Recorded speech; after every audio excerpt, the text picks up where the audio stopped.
गर्मी में ससुराल की ठंडी ठंडी रसोई। मैं तो जाऊंगी यार, शिमला जाकर कम से कम थोड़ा बहुत तो ठीक लगेगा।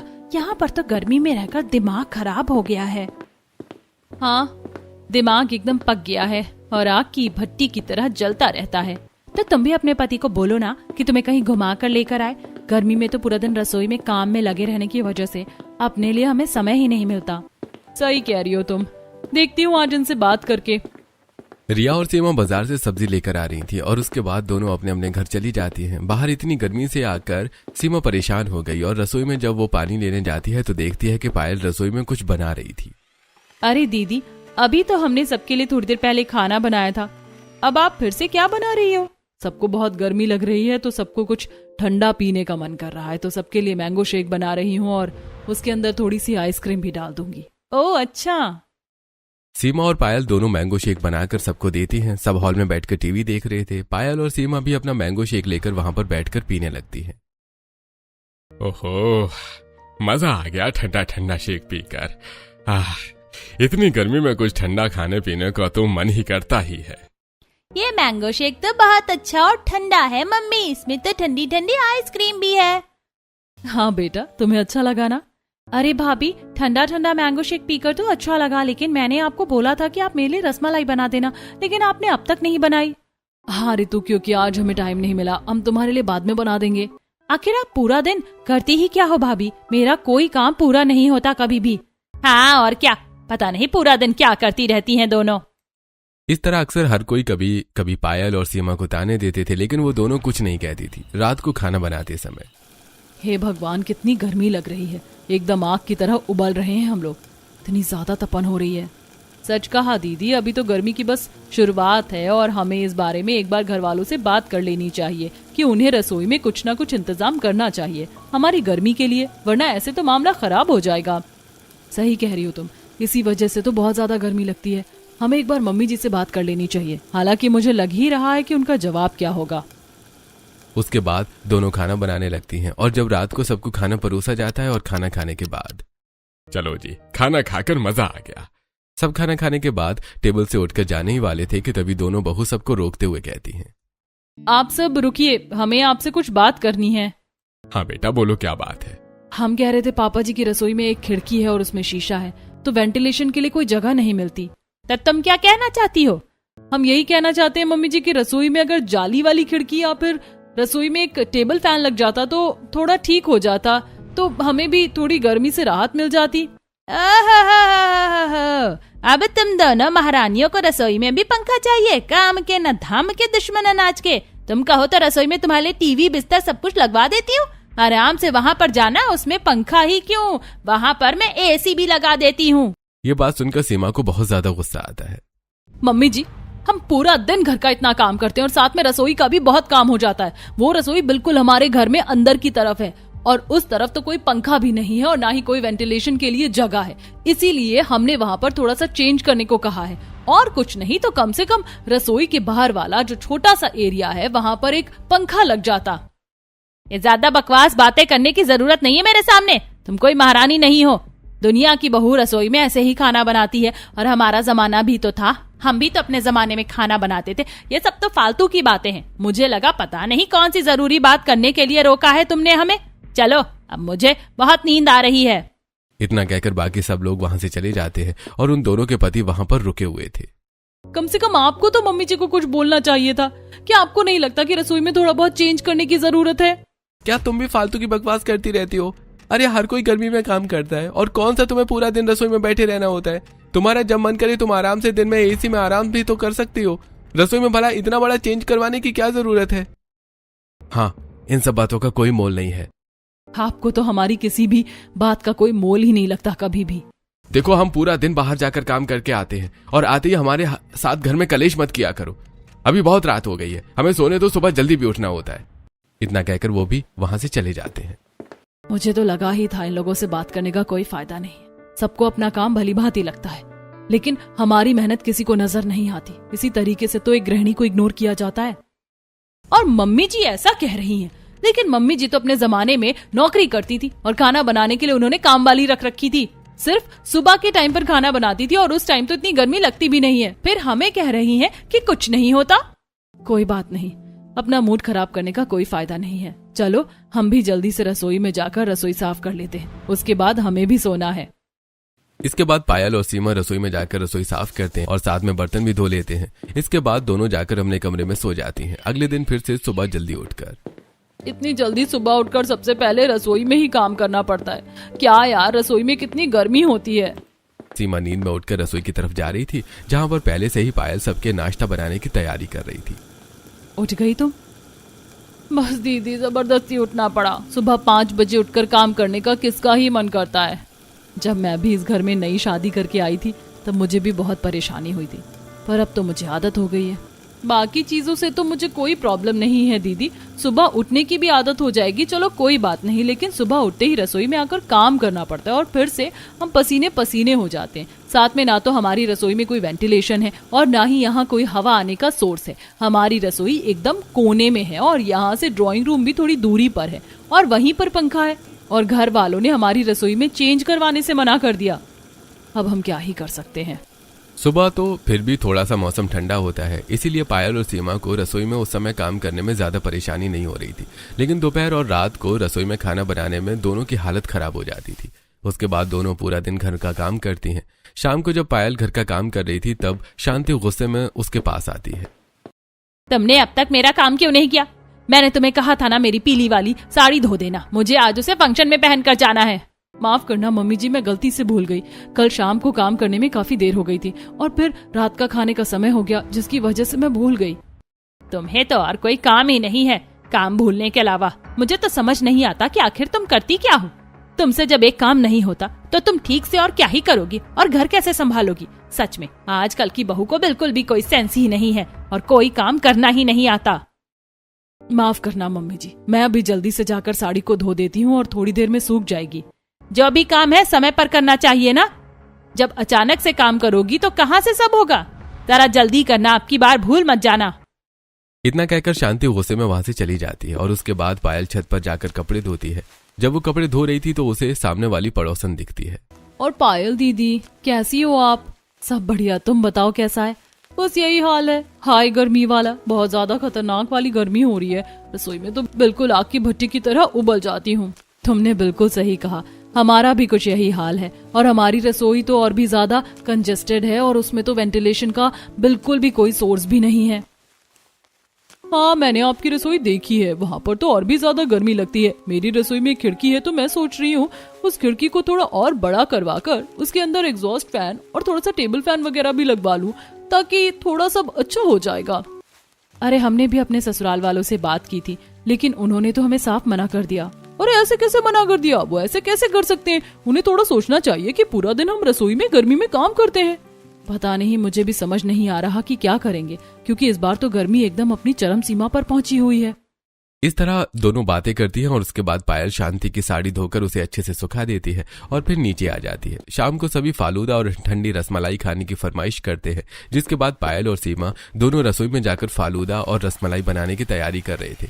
सीमा साड़ी के पल्लू से अपने पसीने पोंछते हुए कहती है, खुद तो इन लोगों को सब कुछ ठंडा ठंडा खाना खाना है और हमसे इतनी गर्मी में रसोई में काम करवा रहे हैं। खासकर हमारी नंद, उसके तो कुछ ज्यादा ही नखरे हैं। बाहर से तो मंगवा कर कुछ खाना ही नहीं है, उसे बाहर का सब कुछ खराब लगता है। बनवाना है तो सब कुछ हमारे हाथ से ही बनवाना है। सच कहूँ तो मुझे भी बहुत ज्यादा गुस्सा आ रहा है, क्योंकि उन्हें तो सब ठंडा ठंडा खाना खाना है और हमसे इतनी गर्मी में गर्म रसोई में काम करवा रहे हैं। ये तो वही बात हो गई, हम गर्मी में गर्म रसोई में ठंडा ठंडा खाना बनाकर उनको दे रहे हैं और हम आग की भट्टी की तरह उबल रहे हैं। अब दोनों को बहुत ज्यादा गुस्सा आ जाता है, लेकिन वो दोनों कुछ नहीं कहती और अपनी सारी जिम्मेदारी हमेशा अच्छे से निभाती थी। दोनों रसमलाई और फालूदा बनाकर फ्रिज में रख देती हैं। चलो फाइनली सारा काम खत्म हो गया। हमने इन लोगों की फरमाइश तो पूरी कर दी, लेकिन ये लोग हमारी फरमाइश पूरी करने के बारे में कभी क्यों नहीं सोचते? हमारी फरमाइश पूरी करने का सोचने के बारे में तो बहुत दूर की बात है, ये तो हमारे बारे में बिल्कुल भी नहीं सोचते। इस तरह दोनों को बहुत बुरा लगता है। शाम को सब साथ में बैठकर ठंडा फालूदा और रसमलाई खा रहे थे।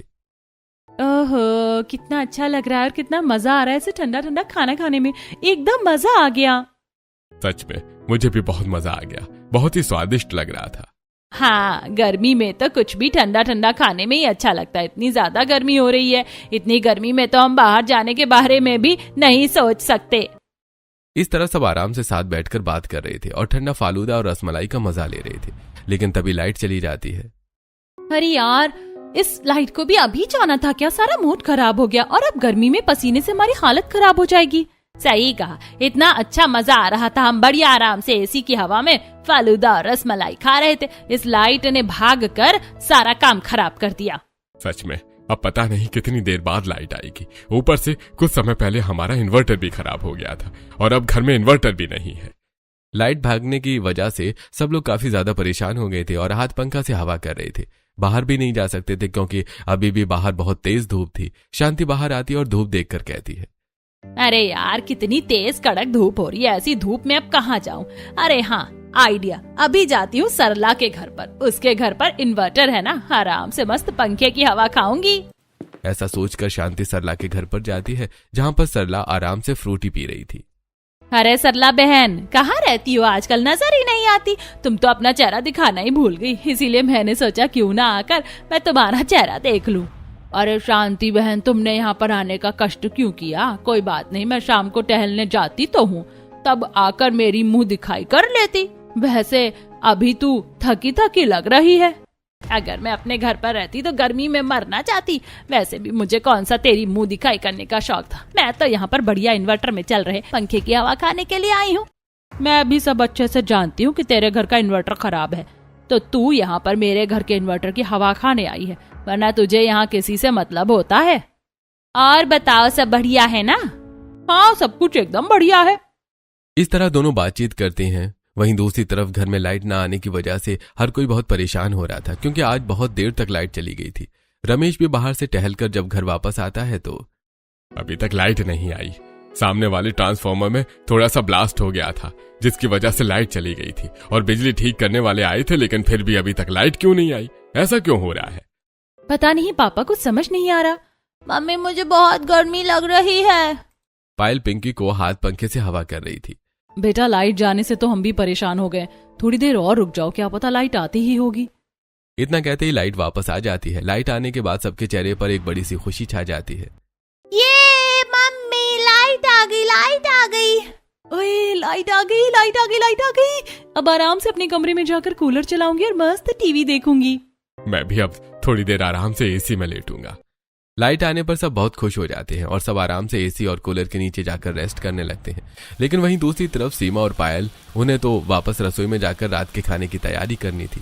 पहले से ही दोनों गर्मी से बहुत परेशान हो गई थी और अब रात का खाना बनाते हुए भी उन्हें बहुत ज्यादा गर्मी लग रही थी, जिसकी वजह से वो पसीना पसीना हो रही थी। दीदी, लाइट आने पर बाकी सबके तो मजे हो गए, लेकिन हमारे तो कभी मजे नहीं होते। हमारे रेस्ट करने के टाइम पर ही लाइट चली गई और जब लाइट आई तो हमारा रसोई में काम करने का समय हो गया। तुम सच कह रही हो, मैं तो सच में इतनी गर्मी से बहुत परेशान हो रही हूँ। काश हमारी रसोई भी ठंडी ठंडी होती, हम सब खाना ठंडा ठंडा बनाते, वो भी गर्म रसोई के अंदर। काश सचमुच हमारी रसोई भी एकदम ठंडी ठंडी होती और हमें गर्मी का एहसास ना होता, तो कितना मजा आता। दीदी, क्यों ना हम अपने पति को बोले कि हमें कहीं घुमाने ले जाएं। हम किसी ठंडी जगह पर घूमने चलते हैं, फिर हमें भी ऐसी गर्मी वाली रसोई से थोड़ा सा छुटकारा मिल जाएगा। ठीक है, एक बार पूछ कर देख लेंगे। शाम को इस बारे में पायल और सीमा दोनों ही अपने पतियों से बात करती हैं। इतनी गर्मी हो रही है, क्यों ना हम कहीं बाहर जाकर घूम कर आए। देखो, अभी मेरे पास टाइम बिल्कुल भी नहीं है, अभी मुझे बहुत काम है। लेकिन अभी पिंकी के स्कूल की छुट्टियां भी पड़ गई हैं, तो अभी हम जा सकते हैं, फिर बाद में तो मुश्किल हो जाएगी। देखो, मैंने कहा ना कि मेरा अभी नहीं हो पाएगा। पिंकी की छुट्टी है, लेकिन मेरी तो नहीं है ना। वहीं दूसरी तरफ जब सीमा भी इस बारे में यश से बात करती है तो चलते हैं ना कहीं हम घूमने, बड़ा मजा आएगा। वैसे भी बहुत गर्मी हो रही है और यहाँ पर गर्मी के कारण चिड़चिड़ापन होने लगा। अभी तो मेरे पास बिल्कुल भी टाइम नहीं है, अभी मैं कहीं नहीं जा सकता और अभी मेरी कोई छुट्टियां भी नहीं है। तो 1-2 दिन की छुट्टी ले लेते हैं ना। मैंने कहा ना कि अभी कुछ भी नहीं हो सकता, अभी कहीं पर भी जाना बिल्कुल भी पॉसिबल नहीं है। इस तरह दोनों कहीं पर भी जाने से मना कर देते हैं। अगले दिन शाम को जब पायल और सीमा बाजार जा रही थी तो रास्ते में उन्हें उनकी पड़ोसन मिलती है। और बताओ, तुम दोनों का कैसा चल रहा है सब?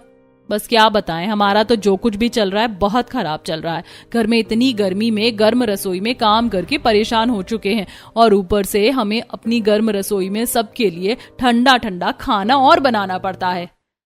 और हमने अपने पतियों को बोला कि हमें कहीं ठंडी जगह घुमाने ले चलो, तो उन्होंने उसके लिए भी मना कर दिया। ना ही घर की रसोई में कुछ चेंज करवा रहे हैं।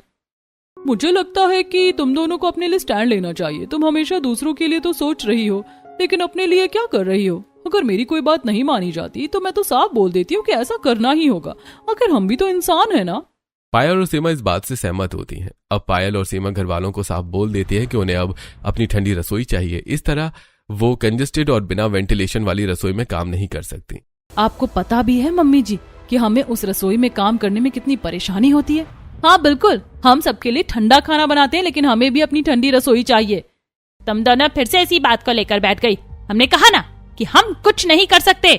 फिर से घर वालों की तरफ से न होने के बाद अब दोनों ने सोच लिया था कि उन्हें रसोई को ठंडा करने के लिए कुछ तो करना ही होगा। दोनों बस चाहती थी कि उनकी ठंडी रसोई हो, लेकिन कोई हमारी बात मानने को तैयार नहीं और रसोई ठीक नहीं कराएंगे, तो अब हम अपनी खुद की ठंडी रसोई बनाएंगे। हम बाहर खोले में ठंडी रसोई बनाएंगे जैसे गांव में होती है। अगले दिन वो दोनों बहुत सारी मिट्टी लेकर आती हैं और साथ ही बहुत सारी घास फूस भी लेकर आती हैं। भैया ये सारी घास कितने रुपए किलो है? ये तो 20 रुपए किलो है। फिर तो अच्छा है, आप हमें 10 किलो घास दे दीजिए। पायल और सीमा ने काफी दूर से मिट्टी का तो इंतजाम किया, लेकिन उन्हें घास खरीदनी पड़ी और सारा सामान वो लेकर आई जब आंगन में वो अपनी ठंडी रसोई बनाने की तैयारी कर रही थी। अब से हम यहाँ पर खुले में ही खाना बनाएंगे। हाँ बस बहुत हो गया, हमारे बस की नहीं है ऐसी रसोई में खाना बनाना।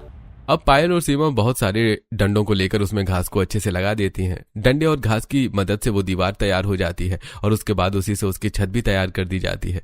इस तरह आंगन में एक शेड बन जाता है और जब शाम को आकर सब देखते हैं तो शांति आग बबूला हो जाती है। तुम दोनों यहाँ पर क्या कर रही हो? तुमने आंगन को एकदम कबाड़ खाना बना दिया। मम्मी जी हमने आपको कितनी बार कहा कि हमें हमारी ठंडी रसोई चाहिए, लेकिन आपने हमारी बात नहीं मानी। लेकिन इस तरह शांति और उसकी दोनों बहू में थोड़ी सी बहस हो जाती है, लेकिन उन्होंने भी हार नहीं मानी और अपनी ठंडी रसोई बनाने के लिए पूरी मेहनत की। पहले उन्होंने घास की दीवार बनाकर और ऊपर शेड डालकर अब उन्होंने रसोई में गैस और चूल्हा लाकर वहां पर खाना बनाना शुरू किया। मुझे तो लगा था कि यहाँ पर हमें कम गर्मी लगेगी, लेकिन यहाँ पर भी गर्मी तो लगी ही रही है। हमारी पूरे तरीके से ठंडी रसोई नहीं बनी। हाँ दीदी, अभी दोपहर में थोड़ी सी गर्मी लग रही है यहाँ, क्योंकि अभी लू चल रही है ना, और हमने एकदम चलती फिरती रसोई बनाई है। अगर प्रॉपर तरीके से रसोई बनी हुई होती तब ठंडी होती तो ज्यादा फायदा होता। देखते हैं अब कैसे क्या करना है। मैं सोच रही हूँ कि हम थोड़े बहुत पौधे भी लगा देते हैं, जिसकी वजह से हमारी रसोई थोड़ी और ठंडी हो सकती है। अब फिलहाल के लिए पायल और सीमा ने अपनी चलती फिरती ठंडी रसोई बनाई थी और शाम को वो अपने रस्सी को और ठंडा करने के लिए बाजार में कुछ गमले और पौधे लेने जाती हैं। वो एक नर्सरी में जाती हैं जहाँ पर एक तरफ बहुत सारे पौधे ही पौधे थे। वहां जाकर वाह, यहाँ तो काफी ठंडक है। बिल्कुल, क्योंकि यहाँ पर हर जगह पौधे ही पौधे हैं, तो यहाँ पर पंखे भी ठंडी हवा देते हैं। हमें भी अपनी ठंडी रसोई बनानी है, इसीलिए हम ये सब लेने आए हैं। गमले कितने के होंगे? अलग अलग पौधे का अलग अलग प्राइस है। मेरे पास गमले 200 रुपए से शुरू हो रहे हैं। क्या कहा, 200 रुपए? लेकिन ये तो बहुत ज्यादा महंगा हो जाएगा, क्योंकि हमें बहुत सारे पौधे चाहिए। देखिए, इसके अंदर मिट्टी भी है और साथ में पौधा भी लगा हुआ है, और फिर गमले के भी तो पैसे होते हैं, इसीलिए महंगा तो होगा ही। पायल और सीमा उदास हो जाती है। तभी औरत उनका चेहरा उदास देखकर कहती है, मेरे पास एक आइडिया है, क्यों ना आप सिर्फ कुछ गमले और बीज खरीद लीजिए, या फिर सिर्फ पौधे खरीद लीजिए। आपके घर पर जो एक्स्ट्रा वेस्ट होगा, जैसे प्लास्टिक की बाल्टी और कोई भी पुराना मटका, उनमें आप पौधे लगा सकते हो। पायल और सीमा को यह आइडिया बहुत अच्छा लगता है और वो पुरानी बाल्टी और कुछ सस्ते मटके लेने के बाद उनके अंदर अच्छे से मिट्टी डालकर कुछ में बीज डाल देती हैं और कुछ में थोड़े से उगे हुए पौधों को लगा देती हैं। ऐसा करके दोनों बहुत खुश हो रही थी। दीदी, अब लगता है कि हमारी रसोई ठंडी हो जाएगी। लेकिन तभी वहां पर शांति और ऋतु गुस्से में आती हैं और उनकी बनाई हुई 2 घास की दीवार को हटाने लगती हैं। क्या यहाँ पर ये सब फालतू का काम कर रही हो? ये सब कुछ करने से क्या होगा? तुम दोनों को बस कूड़ा करकट करने से मतलब होता है। हाँ भाभी, आप दूसरों के सामने क्या दिखाना चाहते हो कि हमने घर में आपके लिए ठीक से रसोई नहीं बनाई, इसीलिए आप ये सब कर रही हो? आपको पता भी है ये सब देखकर अड़ोसी पड़ोसी ताने दे रहे हैं। हाँ, तो आप लोगों को हमारी बात नहीं माननी थी ना। अगर आप हमारी बात मान जाते तो हमें ये सब करने की जरूरत ही नहीं पड़ती। इस तरह दोनों पक्षों में बहस हो जाती है और ऋतु गुस्से में उनकी वो दीवार हटा देती है, जिसके बाद उनके आंगन में बनी हुई ठंडी रसोई वहीं पर टूट जाती है। अब चुपचाप दोनों घर के अंदर आ जाना और ये सब ड्रामा करने की जरूरत नहीं है। गुस्से में शांति और ऋतु दोनों अंदर चली जाती हैं। अब तो दीदी सच में बहुत हो गया। अब तो सच में हमारे साथ गलत हो रहा है। इसके लिए हमें कुछ करना चाहिए। इन्हें बिल्कुल भी एहसास नहीं है कि हम कितने ज्यादा गर्मी में परेशान होते हैं। इनको खुद तो ठंडा ठंडा खाने के लिए चाहिए। हाँ, अब तो कुछ करना ही होगा। दीदी, मेरे पास एक आइडिया है। अब हमें इनको एहसास दिलाना पड़ेगा कि पूरे दिन गर्मी में रहकर कैसा लगता है। इनको भी तो पता चले। अब अगले दिन शाम को घर की लाइट चली जाती है और सब गर्मी की वजह से बहुत ज्यादा परेशान हो रहे थे। अरे यार, फिर से लाइट चली गई। सच में इस गर्मी ने तो हमें बहुत ज्यादा दुखी किया हुआ है। इतनी गर्मी में हालत खराब हो जाती है। गर्मी की वजह से बहुत दिक्कत होती है। 1 घंटे से लाइट गई हुई है और मेरा तो पसीने के मारे हाल बेहाल हो रहा है। इस तरह सभी घरवाले गर्मी की वजह से बहुत ज्यादा परेशान हो रहे थे। अब गर्मी से परेशान होकर शांति फिर से अपनी पड़ोसन के पास जाती है। अरे शांति, आज तुमने कैसे अपना चेहरा दिखाने का कष्ट किया? आज तो लाइट भी नहीं गई। क्या कह रही हो? लाइट नहीं गई? अरे हमारे घर की तो लाइट कब से जा रखी है। गर्मी में हाल बेहाल हो गया। नहीं तो लाइट नहीं गई। अच्छा ऐसी बात है तो अभी जल्दी से घर जाकर देखती हूँ। उसके बाद शांति घर वापस आती है, लेकिन लाइट नहीं थी। काफी देर तक लाइट का कोई नामो निशान तक नहीं था। फिर वो बिजली वालों को बुलाते हैं। उसके बाद लाइट आती है। आपके घर की एमसी किसी ने गिरा दी थी, इसलिए लाइट गई हुई थी। अब हमने उसे ठीक कर दिया है। इतना कहकर बिजली वाला वहां से चला जाता है और रमेश गुस्से में पूछता है, ऐसा किसने किया? हमने किया। तुम्हारी इतनी हिम्मत कि तुमने ऐसा किया? तुम क्यों जानबूझकर हमें परेशान करती हो? क्योंकि हम आप लोगों को ये एहसास दिलाना चाहते हैं कि जो अभी आपने फील किया है वो हम हर रोज रसोई में तीनों समय खाना बनाते हुए फील करते हैं। आप लोगों को अपनी परेशानी तो दिख जाती है, लेकिन हमारी परेशानी नहीं दिखती। हमने अपनी मेहनत से ठंडी रसोई बनाने की कोशिश की, लेकिन आपने उसे भी तोड़ दिया। हाँ बिल्कुल, आप लोगों को गर्मी लगती है, आप लोगों को दुख होता है, लेकिन हम लोगों को गर्मी नहीं लगती, क्योंकि हम तो इंसान नहीं है। जब आप लोगों को परेशानी होती है तो ऐसा क्यों नहीं है कि हमें परेशानी नहीं होती? तो तुम दोनों को बाहर आंगन में रसोई बनाने की क्या जरूरत थी? हाँ भाभी, आपको इतना ड्रामा करने की जरूरत नहीं थी, क्योंकि कोई हमारी बात समझने को तैयार नहीं था। भूलो मत ऋतु, कल को तुम्हारी भी शादी होगी और जब तुम्हारे ससुराल वाले तुम्हारी तकलीफ को नहीं समझेंगे तो तुम्हें भी बुरा लगेगा। और आप हमारे घर के अंदर वाली रसोई को तो ठंडा करने के लिए मदद कर ही नहीं रहे थे, इसीलिए हमने ऐसा किया। अब प्लीज आप हमारी ठंडी रसोई को तोड़ने की कोशिश मत करना, हम खुद अपनी ठंडी रसोई बना लेंगे। इतना कहकर पायल और सीमा वहां से चले जाते हैं। वैसे भाभी बिल्कुल सही कह रही हैं, हमें उनकी बात समझनी चाहिए थी।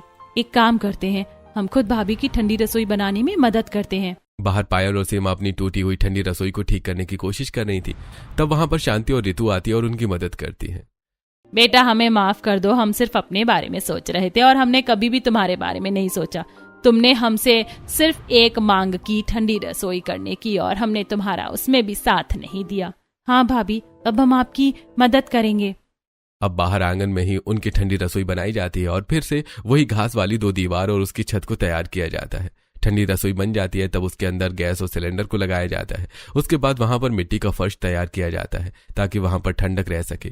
मिट्टी से फर्श को अच्छे से तैयार किया जाता है और वो काफी नरम और ठंडा फर्श बन जाता है। अभी तुम टेम्परेरी ही रसोई बना लो और उसके बाद हम घर के अंदर तुम्हारी ठंडी रसोई बनवा कर देंगे। हम उसके अंदर एक बड़ा सा दरवाजा लगाएंगे जो बाहर आंगन से अटैच होगा, जिसकी वजह से वहां पर अच्छे से वेंटिलेशन होगा। इस तरह अब उनके यहाँ पर आंगन में टेम्परेरी ठंडी रसोई बन जाती है। और शाम को रोहन और यश उनके लिए एक अच्छा सा फर्राटा लेकर आते हैं और वहां पर साथ में बहुत सारे पौधे लेकर आते हैं, जिसकी वजह से उनकी रसोई और ठंडी हो सके। वहां रसोई के चारों तरफ बहुत सारे पौधे लगा दिए जाते हैं और अब जब फर्राटा हवा दे रहा था तो वहां पर ठंडी हवा आ रही थी। अरे वैसे यहाँ पर काफी ठंडक लग रही है और हम रात को जब रसोई में पानी लेने भी जाते थे तो बड़ी गर्मी लगती थी।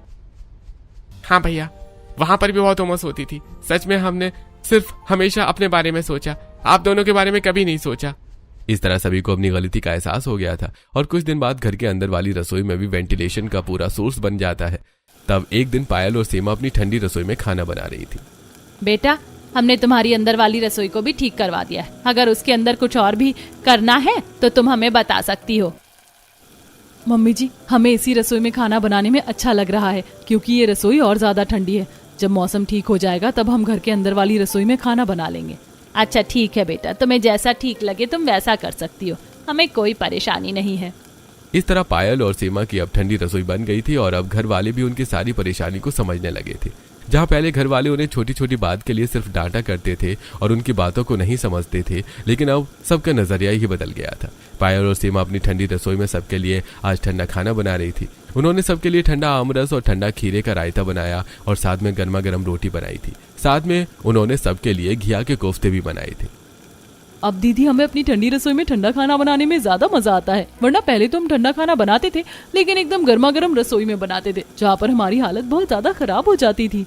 मुझे तो अपनी ठंडी रसोई की सबसे ज्यादा बेस्ट बात यही लग रही है कि यहाँ पर बहुत सारे पौधे हैं और इन पौधों की वजह से ही यहाँ पर हरा भरा कितना अच्छा लगता है। किसी ने सच्ची कहा था कि पौधे और जल यही हमारे लिए सबसे ज्यादा इम्पोर्टेंट होते हैं। इन्हें देखकर एकदम ताजगी का एहसास हो जाता है। उनकी ठंडी रसोई एकदम से हरी भरी थी, जिसकी वजह से उनकी ठंडी रसोई में और भी ज्यादा ठंडक हो जाती थी। अब वो शाम को सबको ठंडा खाना परोसती हैं, जो सबको ठंडा खाना खाकर और अच्छा लगता है। अरे ये ठंडी ठंडी लस्सी और ठंडा खीरे का रायता, बड़ा मजा आ गया एकदम खाना खाकर तो। आहा। हमारी बहू कितना ध्यान रखती है और हमारे लिए इतनी गर्मी में भी अलग अलग तरह का ठंडा खाना बनाती है। बहुओं ने सिर्फ अपने लिए ठंडी रसोई नहीं बल्कि हमारे लिए भी ठंडी रसोई बनाई है। हमें इतना ठंडा खाना जो खिलाती हैं, इसकी वजह से रसोई और ठंडी हो जाती है। वहाँ का वातावरण बदलकर सिर्फ अपने रसोई को ठंडा नहीं किया था, बल्कि उन्होंने अपने ससुराल वालों के लिए भी रसोई को ठंडा किया था, क्योंकि वो हमेशा हर किसी को ठंडा खाना बनाकर जो खिला रही थी। कई बार तो पिंकी भी ठंडी रसोई में आकर बैठ जाती थी और फर्राटे की हवा के आगे बैठकर वहां पर अपने रसोई वाले खिलौने रखकर खेलती थी। मम्मी, अब तो मुझे भी यहाँ पर रसोई और घर घर खेलने में बहुत अच्छा लगता है और आपकी ये ठंडी रसोई बहुत अच्छी है। अब से मैं भी यहाँ पर खेलूंगी। हाँ बेटा, बिल्कुल। ये ठंडी रसोई सिर्फ हमारे लिए नहीं बल्कि सबके लिए है। अगले दिन नेहा उनके घर पर आती है और उनकी ठंडी रसोई देखकर कहती है, तुम्हारी ठंडी रसोई तो सच में कमाल की है और सबसे अच्छी बात यहाँ की फर्श की है। सच कहूँ तो हमारे घर के अंदर जो पत्थर वाले फर्श होते हैं उन पर चलकर पैरों में बहुत दर्द हो जाता है, लेकिन इस पर कितना मुलायम लग रहा है और पैरों को भी बहुत आराम मिल रहा है। शरीर में इससे गर्मी नहीं लगती और शरीर में ठंडक रहती है। तुम इसके ऊपर घास डालकर पानी डाल दोगी तो और ठंडा लगेगा। वही तो, यहाँ पर तो बहुत ठंड का एहसास होता है और अब तो रसोई में रहने का ही मन करता है और पहले रसोई में जाने का भी मन नहीं करता था और अब यहाँ से बाहर निकलने का मन नहीं करता। यही तो फायदा होता है एकदम ठंडी ठंडी रसोई का। पिंकी को भी ये ठंडी रसोई बहुत पसंद आई थी। इस तरह पायल और सीमा की ठंडी रसोई बनकर तैयार हो गई थी। अब से वो अपनी ठंडी रसोई में ही सबके लिए खाना बनाती थी। आज वो सबके लिए ठंडा ठंडा शरबत बना रही थी और अपनी ठंडी रसोई के फर्श पर आराम से बैठी हुई थी। आज उन्होंने मिट्टी के ठंडे फर्श पर घास डालकर उस पर पानी छिड़क दिया था और साथ में वहां पर मिट्टी के 2 बड़े से गोल अंगीठी बना दी थी और उसके अंदर खाना रखना शुरू किया ताकि खाना सही रहे। जब से हमारी ये नरम ठंडी रसोई बनी है तब से गर्मी में तो हमें राहत मिली है, ऊपर से हमारे पैरों के दर्द में भी राहत मिली है और अब हम बैठकर खाना बनाते हैं तो काफी आराम मिलता है। दोनों अब सबके लिए घर के अंदर ठंडा शरबत बनाकर लेकर आती हैं और सब साथ बैठकर आराम से टीवी देखते हुए ठंडा ठंडा शरबत पीते हैं। आहा, ठंडी रसोई का ठंडा शरबत पीने में बड़ा मजा आ रहा है। इस तरह उनकी ठंडी रसोई तैयार हो जाती है और अब पायल और सीमा को गर्मी में खाना बनाने में परेशानी नहीं होती थी।